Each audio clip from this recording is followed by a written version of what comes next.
एक आंसू भी गिरा तो हुकूमत के लिए खतरा है। एक आंसू भी गिरा तो हुकूमत के लिए खतरा है। तुमने देखा ही नहीं आंखों का समंदर हो जाना। आप बाहरी देशों से लड़कर जीत सकते हैं, लेकिन इस देश में राजनीति करने वाले नेताओं से कभी नहीं जीत सकते। ये चाहते ही नहीं कि जातिवाद खत्म हो। हमेशा ये जाति पर बात करेंगे, जातिवाद पर कभी नहीं। ये चाहते ही नहीं कि इस देश की जनता कभी एक हो। जब भी इस देश की जनता एक होने की कोशिश करेगी तो ये कुछ ना कुछ करके फूट डाल ही देंगे, जातियों में भटका देंगे, लड़ाते रहेंगे ताकि इनकी कुर्सी बची रहे और अपनी राजनीतिक रोटियां सेकते रहें। कभी भी आपने किसी भी रैली के मंच से आपने ये नहीं सुना होगा कि जितने भी पढ़ने वाले युवा हैं वो रैली में ना आए, वो अपनी पढ़ाई लिखाई पर ध्यान दे। जब तक उनकी पढ़ाई लिखाई पूरी नहीं हो जाती तब तक वो राजनीति में दखल ना दें। इस देश में जितनी भी पार्टियां हैं सब एक थाली के चट्टे बट्टे हैं।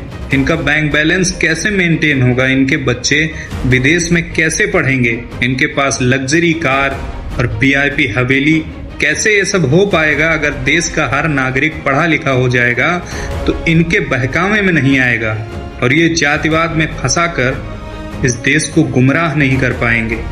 आरक्षण के लिए अमित शाह भी बोल रहे हैं, मोदी भी बोल रहे हैं, राजनाथ सिंह भी बोल रहे हैं। क्यों?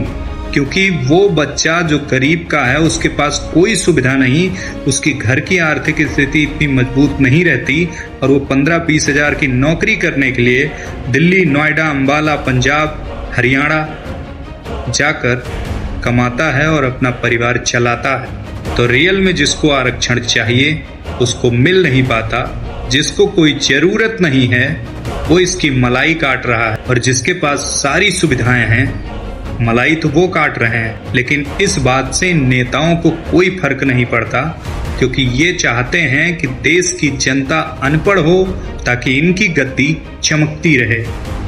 पूरा सिस्टम का सिस्टम करप्ट है। आज ये इनके ऊपर उंगलियां उठाते हैं तो कल वो उनके ऊपर उठाएंगे। बस यही होता रहेगा, इसमें होना कुछ नहीं है। जब तक देश में जातिवाद खत्म नहीं होता, देश की जनता एक नहीं होती, तब तक ये नेता चूतिया बनाते ही रहेंगे। और नेता तो चाहते ही हैं कि जातिवाद और इन्हीं सब में फंसकर आप लोग उलझे रहें और ये अपनी गद्दी चमका के अपना बैंक बैलेंस मेंटेन करते रहें, अपने बच्चों को विदेश में पढ़ाते रहें। अगर आप मेरी बात से सहमत हैं तो कमेंट जरूर करके बताइएगा। धन्यवाद।